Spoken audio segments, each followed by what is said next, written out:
Hey, what's up, everybody? This is Charles Sabanson, and welcome you guys to another episode of the DREAMERSPRO show. We cover everything from sports, hot topics, classic debates, entertainment, and we give you guys a fresh perspective on things and how we see them. So let's get into today's video here. So as you guys know, the Lakers last night, they lost to the Houston Rockets in a Game 5 at home in a fashion that a lot of people didn't expect, because not only did they lose, they lost pretty convincingly at the end, although Houston kind of gave their fans a scare because they looked like they were going to blow their 9-7 point lead thereabout. And I think the closest the Lakers got was to 3 points in that game. But in the aftermath of all of that, people were trying to make sense of what just occurred. And one of the shows that was covering it, the show that was actually covering the game was Inside the NBA, I think so. And because I watch these games on NBA TV, so I don't know. But anyway, and Chuck and these guys decided to weigh in on the game, right? And Charles Barkley had some pretty serious points that he wanted to bring up. So what we want to do now is want to play what Charles Barkley had to say here, and then we'll come back and continue on the show. Take a listen to Charles Barkley's comments after the game. Because realistically, they've outplayed them guys 3 straight games. So I understand why he showed it after game 3. He says, guys, you know, even though they beat us in the first 2 games, we had a 6-point lead with 27 seconds left. And the ball. Yeah. And now you see the last 2 games, you know, got Jabari. I don't know if he should be coming and saying they got the best team when you're down 3-1. But if they don't make mistakes, they're going to get good shots.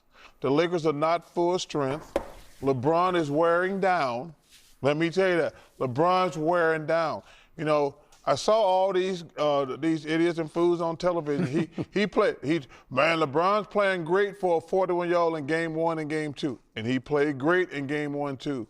But when you get older, the longer a series goes, his efficiency is coming down. And what it's doing is it's affecting Kennard and Smart, because they're not getting wide open shots anymore.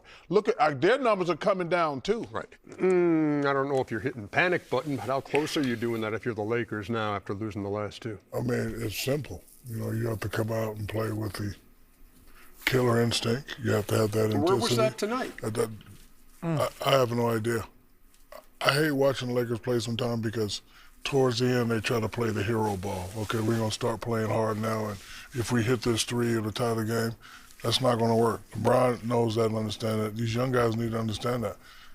The crowd was flat. They played flat. They played with no intensity. They didn't have focus, and I'm glad the Rockets beat them. We know what it needs to be done to win the championship. LeBron knows that. I'm surprised that they didn't come out with that effort and intensity, and I'm super disappointed in the Lakers tonight. Well, I think the one thing that you have was that. The panic button. No, you can't hit that. No, the panic button, because they're not going to win. No, they're not going to win. They're going to have to win game 7. Why would you be nervous today? I didn't say what I said. Why would I press a panic button if I'm the Lakers? Because the Lakers know they're not going to win game 6. Why do we know that? Why would we know that if you're the Lakers? Because the Rockets got all the momentum. They got all the momentum. They're going to win game 6. If the Lakers going to win this series, they're going to have to win in 7. And if I'm the Rockets, I'm just going to turn it up a whole nother level. I'm going to try to get LeBron and wear him down even more. And then Austin Reeves, who hasn't played but 1 basketball game in the last month, I'm going to see, because they were going at him on the defensive end. They went at him. So I'm going to go at those 2 guys. I want to see what they're going to have in 48 hours. I agree with that. However, if you're a Laker fan, you go, well, Austin Reeves is his first game back. Can he give us the Joel Embiid effect? Meaning he got his feet wet. Now he can say, hey, I'm myself, and I could play a little bit more aggressive, and I could take shots and be the – because more he was trying to be a facilitator, but Austin Reeves is a scorer. Let's be honest. He's a scorer. Just 4 for 16. Yeah, you know, but he could say, oh, I got my feet wet. Now I could just, you know, that's the Laker hope, that he can go on the road and be that. I'm not saying that it could happen or not happen, but I wouldn't push a panic button. Oh, there's a panic button. I'm telling you. You can start pressing it right now, because they're not going to win game 6. Lakers fall 99-93, and the streak ends for LeBron James. He had won 16 games in a row at home with a chance to close out. So you heard that there, but it just didn't stop there. Shaq also weighed in. I want to put up Instagram post here. He said, "I hate watching the Lakers play sometimes because towards the end they try to play the hero ball. I'm glad the Rockets beat them." Now that's Shaquille O'Neal responding to how the Lakers closed out that game, and Charles Barkley is giving the warning. So most people are now thinking that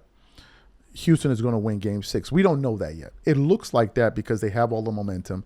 They now believe that they can beat the Lakers, and that's 100% on the Lakers. The Lakers for putting themselves in a situation now where they could potentially get beat. So now they have to fight to win. And if LA doesn't win Game 6, they now put themselves in a situation where they could potentially lose in Game 7. Why? Because anything can happen in a Game 7. You can have a bad shooting night. Anything can happen. Now, we are fully aware that Kevin Durant is not going to come back. And that's Kevin Durant is not coming back this series at all because he's already been ruled out for Game 6. And that's a totally different matter onto itself. But now people are beginning to sound the alarm bells. So the Game 6 game is a must-win for the Lakers. Must win. Because if they lose that game, the Lakers are going to start hearing the footsteps, and psychologically, they're going to start guessing themselves.